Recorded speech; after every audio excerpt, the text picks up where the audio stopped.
Hello, hello, hello, and welcome to part three of Pushing Forward Natural Hair and the Crown Act. My name is Raiden Camel, and I am one of your lovely hosts for the Crown Act webinar series. We apologize for the wait. We had to reschedule our conversation due to technical difficulties. And unfortunately, my co-host Marissa Pill could not be here with us today, but that's okay. We're going to keep rolling with the punches and keep everything going. So I'm just going to go right into introducing our third and final guest for the series, Congressman Dwight Evans, representing the 3rd District of Pennsylvania. Welcome, Congressman Evans. Thank you very much. Appreciate it. You're welcome. And let me know if I'm correct on this. Now, I'm not originally from Philadelphia. I'm actually from DC. So the 3rd District of Pennsylvania includes the entirety of Northwest, West Philadelphia, and parts of North, South, and Center City, Philadelphia, right? Correct. Okay. Now to me, that sounds like the entirety of Philadelphia, but I know that it is not. So for our first webinar, we had New Jersey State Senator Sandra Cunningham. And for people who are listening that are like me, who are kind of really just getting into politics and everything, can you explain the difference between a state senator and a congressman? First is the population. I represent 735,000 people. More likely, they represent about 200,000 people. There are 18 congresspeople in the Commonwealth of Pennsylvania. I'm the only African-American congressman in the state of Pennsylvania. There are 55 African-American congresspeople in the United States Congress of 435. Wow. Wow. Okay. And when it comes to the conversation of lawmaking, especially with this legislation, with the Crown Act, what difference are the roles that a senator and a congressman has with pushing forward something like this? Well, for example, New Jersey obviously is the best example. They passed a law that only affects the people in New Jersey. So Cedric Richmond, who at the time was the chairman of the Congressional Black Caucus, he's from the great state of Louisiana, who was the prime sponsor. And you got Senator Cory Booker, who's the United States Senator, obviously from New Jersey. Right.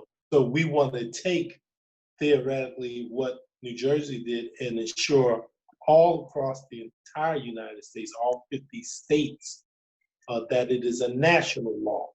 So we want to take away the discrimination aspect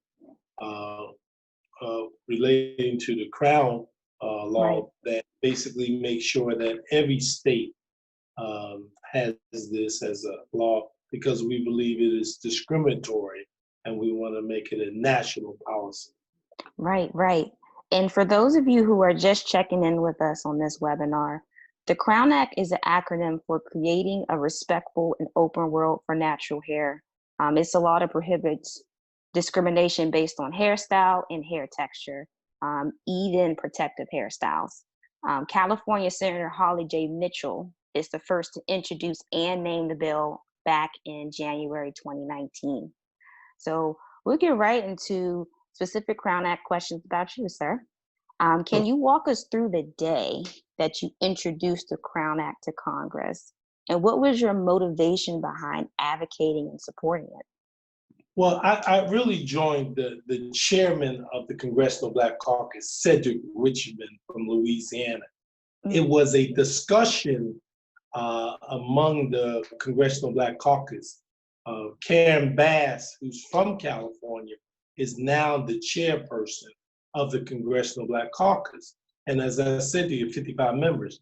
And all of the members feel that this discrimination should not exist anywhere in the United States. So as you mentioned, California, New Jersey, we think that in those states that there should be discrimination relating to the Crown Act. So we have taken action and introduced it, and basically, being an African American uh, shouldn't, there's no way there should be discrimination relating to this act. And Right. we want to ensure that that is occurred everywhere. And, sometime we should say we have to do a little education relating to African American women Hmm. or any other individual who chooses to wear the hairstyle, who should not be discriminated against and should be available to everyone. So when you say that, it was really a discussion uh, led by Cedric Richmond of Louisiana, Mm. and I felt just like he stated that we should be in the forefront on this issue, and that's what you see taking place now. Yes, yes, yes. And you brought up the Congressional Black Caucus. I know that this is my first time hearing of a group like that. I'm going to be honest with you. Is Right. there any way for us to kind of, I guess, follow up with that group in particular? How can we find Yeah, them? you can, as I said to you, Hmm. Karen Bass, who's from the great state of California, is the chairperson of the Congressional Black Caucus. I'm on the executive committee, and across states, it's 55 of us, and New Jersey, California, South Carolina is Jim Clyburn, who is the whip of the Congressional Black Caucus, not the whip of the caucus, but the Democratic Caucus. Right. There's various members, and it's easy to Google them, look them up, and what particular states, what states are they from. It's easy to identify, and you'll find for most of them that as we hear, we like the conscience of the Congress. Mm. And I think you can relate that to the Crown Act because we don't think that, we fight against discrimination. We try to Right. ensure that African Americans are at the table and are having the opportunity. We try to make sure that our constituencies, they're African Americans and they also are non-African Americans, Right. because we represent various districts. So whenever we see something as blatant as this discrimination, as I know, and I'm in Pennsylvania, uh, I know that in New Jersey, there was an action taken by individual, relating to the Crown Act. It just is not acceptable. It's not Right. something we should accept. So, as you just described, you'll see us champion every and anything that relates to any form of discrimination. And we stand up. We stand up on obviously on police reform, uh, Right. Floyd policy. Right now, a bill that passed the House is now in the Senate. You have issues around renting and housing because of the pandemic. You have issues about jobs and healthcare. And also, we take a strong position relating to Africa, Mm. ensuring that Africa is a country that should be uh, highlighted and demonstrated for what the importance of Africa to the entire world.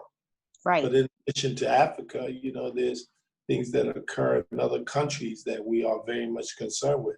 So I would say to you that all members of the Congressional Black Caucus are very holistic Mm. relating to the world. I mean, climate change, you name it, transportation, cybersecurity, foreign policy.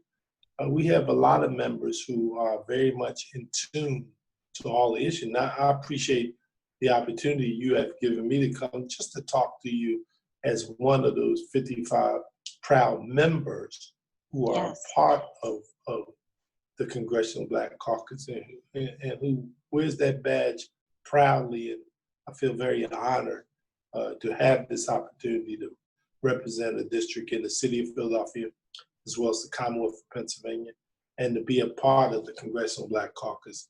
So to join with you and your organization, as you have raised the consciousness, as my good friend Barbara Lee from California talks about, staying woke. It's Yes. something that's very important, and we all need to play that role. Exactly. Staying woke is a big movement. I feel like that's going on right now. Right. Like right. that term is definitely meaning something more now than ever. Yeah, correct. And especially, we see this all in the movement of Black Lives Matter. When you really think about it, this is a part of an overall movement. I describe the Black Lives Matter as patriots, who are ensuring the fight for the rights. Obviously, you talk about African Americans, but we talk about all people's rights. Right. We know that it didn't start out that way in this country, but social justice, the in tune aspect of inclusiveness and involved, and that African Americans, this too is our society and our democracy. So when we see something, and I believe that Cedric Richmond, at the time when he was chairman, saw the discrimination relating to the Crown Act, and he's the initiator, and we all join with him relating to the Crown Act. Yes. And the reason why we even thought to invite our last guest and make sure it was a male is because we received feedback from our prior two webinars from men who were participating that they did not feel included in the conversation for whatever reason. They didn't feel like their voices or their experiences within the workplace was heard. And when we heard that and we went back and we looked at the Crown Act website, they made changes to it now. But when we started this back in April, there were no men on the website. And then we sat and we thought about it. We said, wait, they have a good point. Yes, we assume that they know that they're invited because, the conversation is of Black and brown people. But as of right now, it does look like it's kind of dedicated to one gender instead of the other. So we definitely have to make sure we bring in someone who can give, light in that. I want to let you know, I at one time did have hair. and certainly I do value, and I think that's extremely important. I think that, I say that in a joking manner to you, but I think what you're trying to do through the webinars and raising the consciousness is all a part of what I call self-enlightened leadership. All right, that's kind of what you're doing by self-enlightened leadership, by raising the consciousness in the environment. I'm glad to be as one member of the Congressional Black Caucus to contribute to this awareness that you are describing, because I think only through this awareness is it advantageous for people just to be aware and know about what is taking place. And when you have discriminatory acts, as you have in this particular situation, then it's more the reason why members of the Congressional Black Caucus, you describe state senators and state legislators who their various caucuses in various states all across the United States, that these caucuses with the Congressional Black Caucus is important. And I say this I say this because this is election year. Right. It's a major election taking place just a couple months from now. And it's more the reason why people need to be in tune. You can see when you have the wrong type of leadership in a particular position, who made a statement like, what the hell do African Americans have to lose, was the statement that the current occupant of the White House used. But his practices have been inconsistent with his action. And I Right. think that is so important to understand. So this is more of the time of awareness, conscious awareness, um, heightened about social, and I see this movement very much a part of a social justice movement because no Mm-hmm. matter who the person is, they should have a right to ensure that whatever way they want to wear their hair, they should have that right. And obviously, it's not something that they should have to be worrying about, that there's a discriminatory practice against them. And we want to ensure that any entity, public enterprise, private or public, that we do not stand up there and stand and support that type of discrimination. Right, right. And for our next question, if you can think back to the time when you had hair, can you remember a situation where you encountered hair discrimination? That's a very good question. I think when the time when I was growing up at the time, it was the days of having an afro. And yeah, back then. And I think that there were individuals who used to carry those pink combs and Yes, I love those to this like day. all those kind of things that we used to carry. And I think that, as I recall, I mean, one, I was using black barbers in the first place, so there was no problem in there. But I could imagine with the sophistication of hair designs and the way that they are. My sister, my mother, you know, wear such beautiful designs, and Mm-hmm. they should be able to, anybody should be able to have the kind of design that they want. So when you raise that, still today, and I thought it was strange when Cedric. I'll be honest, I couldn't imagine anybody staying away. My sister-in-law, as a matter of fact, she's like a designer of hair design. She does all kinds of hair. So I Right. mean, just couldn't imagine 2020 that somebody actually was still uh, pointing out, quote unquote, as what is acceptable or not.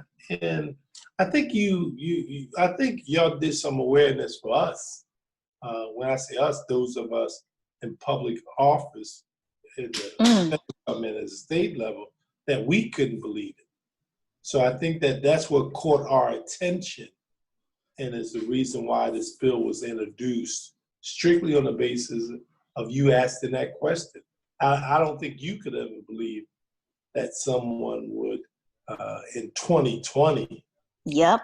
21st century, I mean, that's the strangest thing in the world, It that is. somebody would raise some question about the design of a hairstyle. It's rather strange.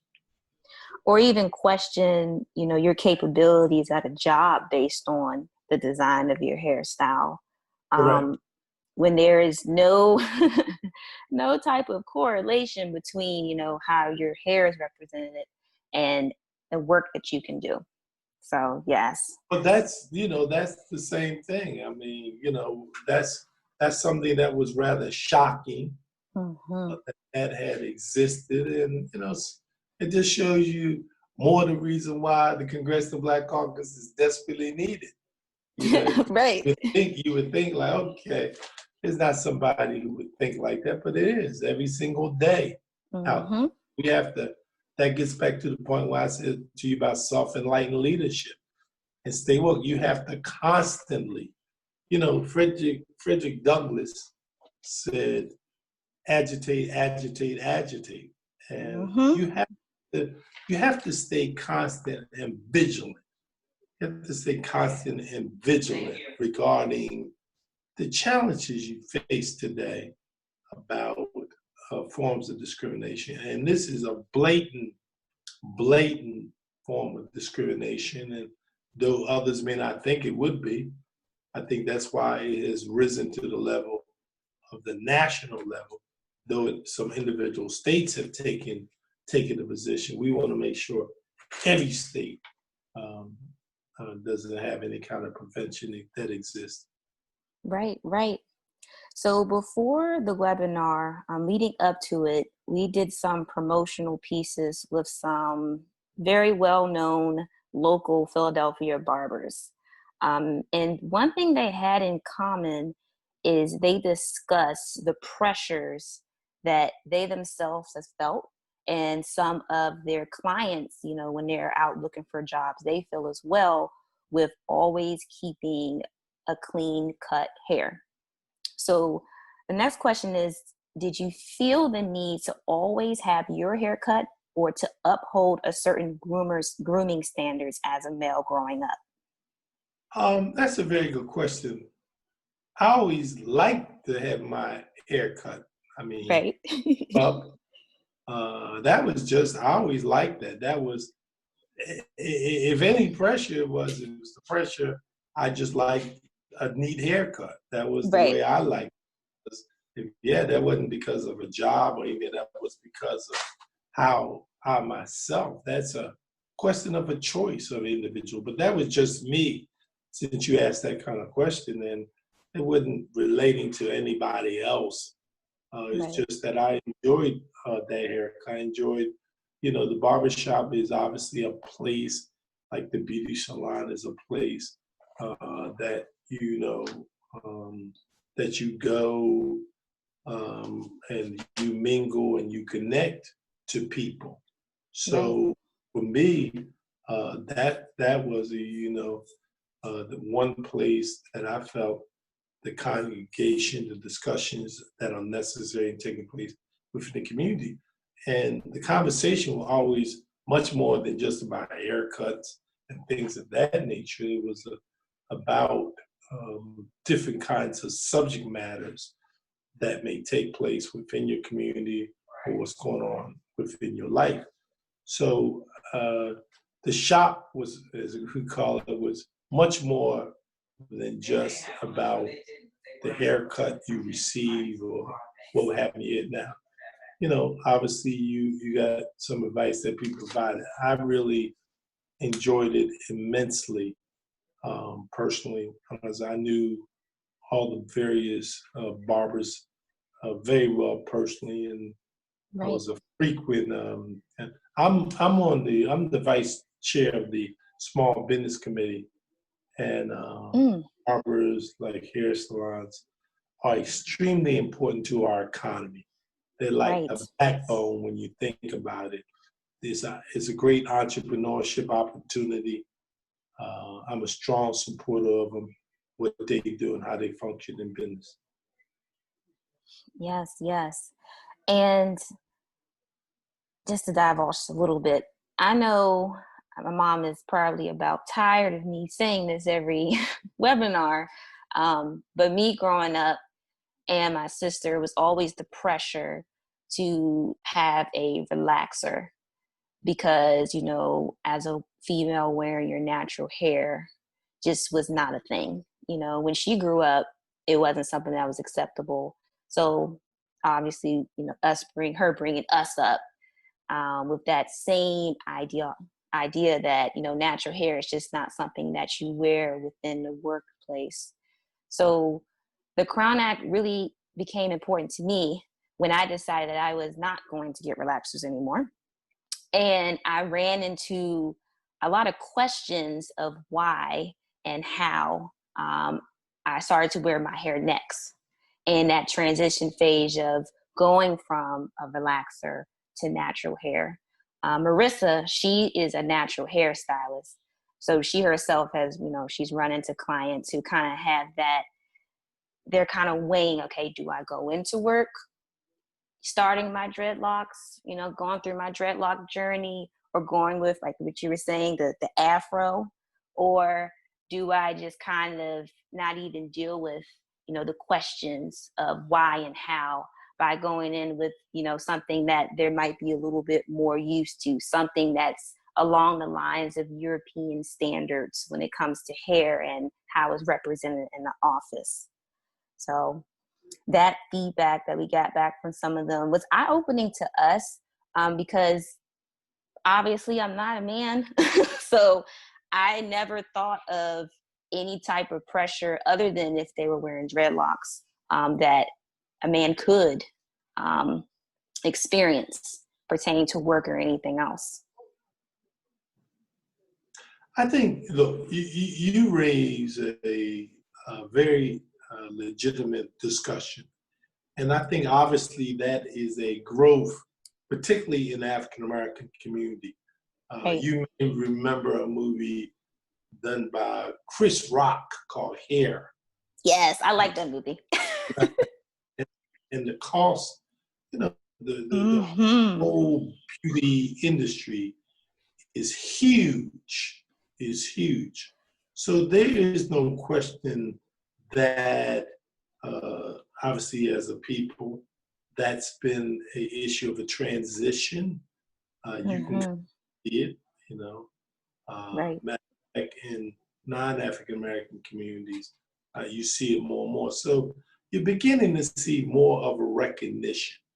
This bill, the fact that on the national perspective, and I share with you, I've gotten various phone calls from the press about it, which has been fascinating to me, because it fits with what you are describing, is that awareness and that aspect of self-enlightened aspect of however you choose to have your hair or not have your hair, Right. whichever way you choose, that is your freedom of choice.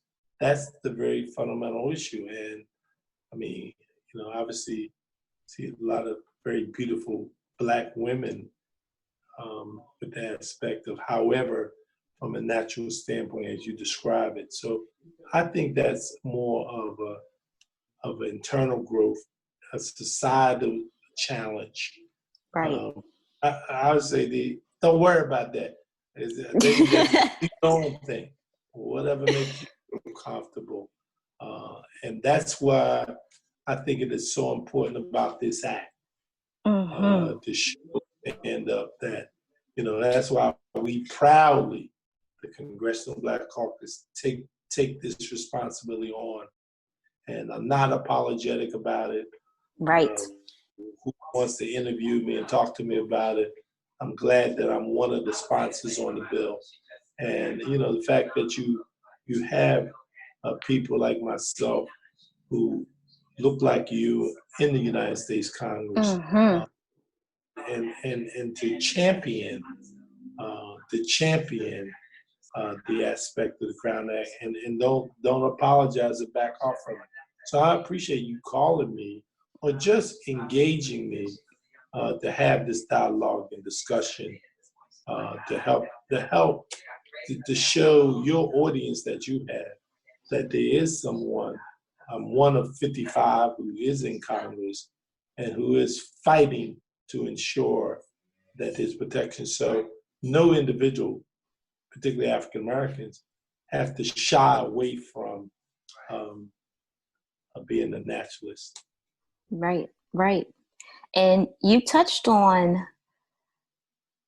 the barbershops and salons being a pillar of the Black community for various reasons. What are some ways you believe we can gather a larger male audience in support of the Crown Act? Well, I think that just like having this discussion, the webinar you're doing, the initiative you're taking, I mean, let's be frank, sometimes you have a better connection to the audiences than those of us in office. I'll be the first one to say that to you. That's true. The Black church has a better connection. So the Black church has an audience, you have an audience, we have an audience. Our audience is different than your audiences. But I think you have a broad-based audience. Who doesn't like to talk about their beauty, however their beauty?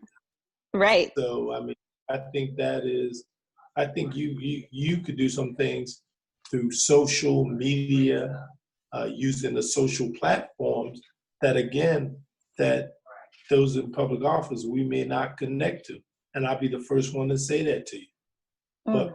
But this whole discussion for me has again opened up a whole new sort of a space of discussion. You know, I talk about education, I talk about jobs and all that kind of stuff. And yeah, Right. that's like okay. But this space is a space that is very much open, and it's the reason I decided to do it is because you too need to be representative. You too need to have somebody like me come have audience with you and talk to you.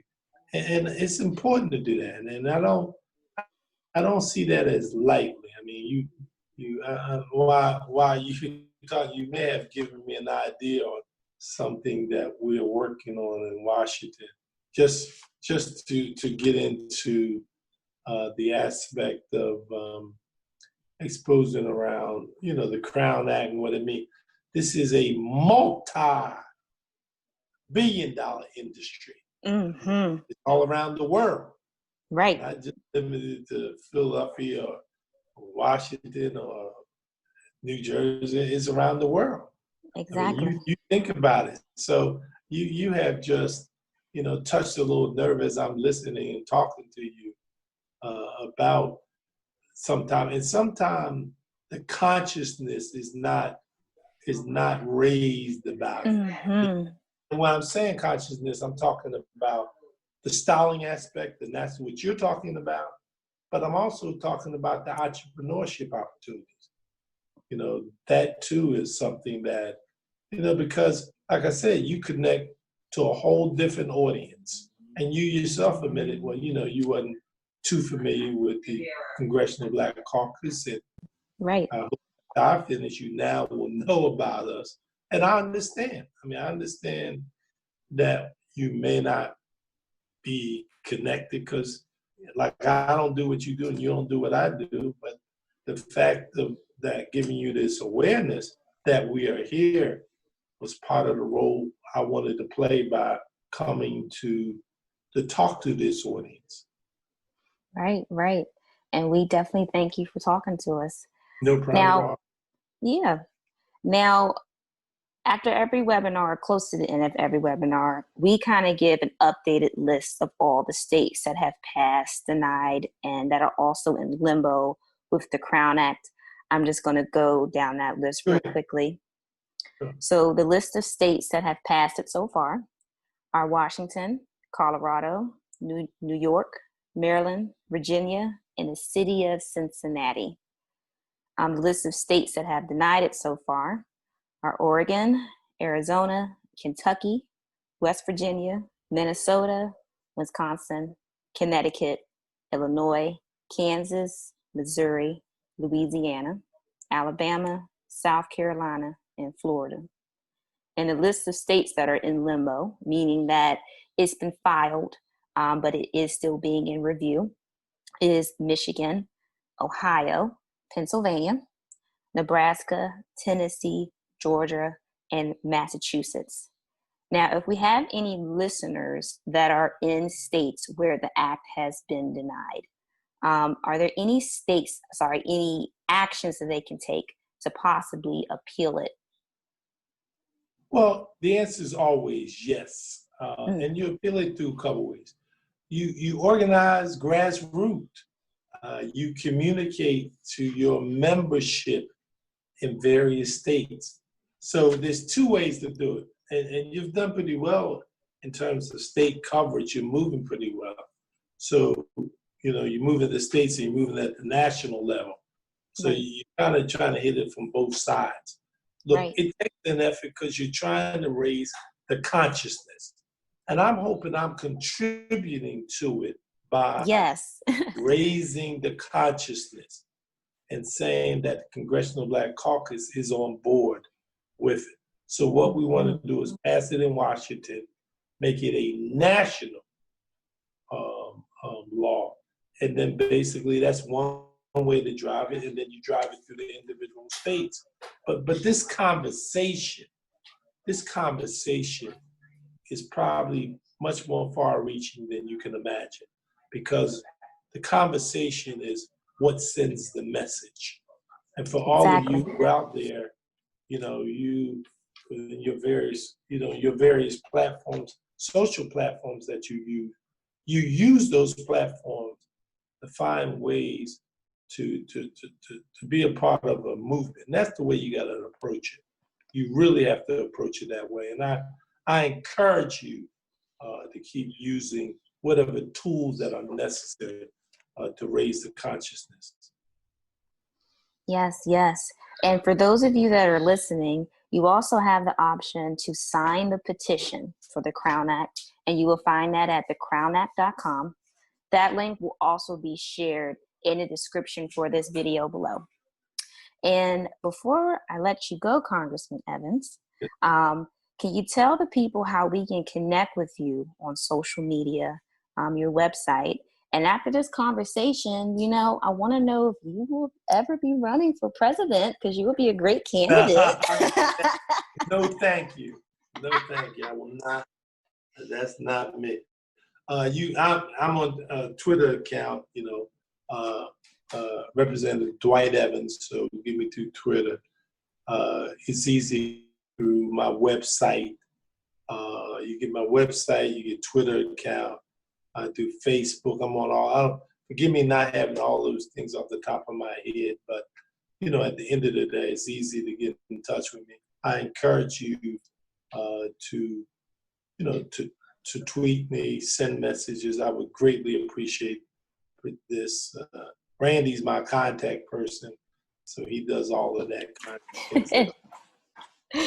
So, and I wanted to make sure I got back to it, but I really want to stress to all of your audience, don't give up hope. Don't give up hope. Yes. That's something that's very, very important. And I know we are in a very difficult time. It is extremely difficult, with the pandemic, and none of us who are alive currently have ever been through it. Right. And with what I call the patriot activity that is occurring on our streets.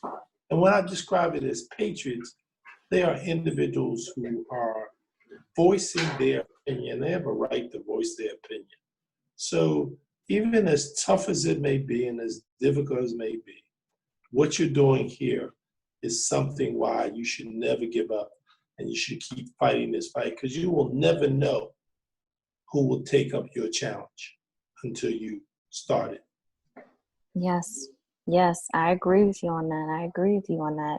And I will be sharing Congressman Evans' information in the description below as well. So if you ever want to visit his website or connect with him on social media, you have all the information to do so.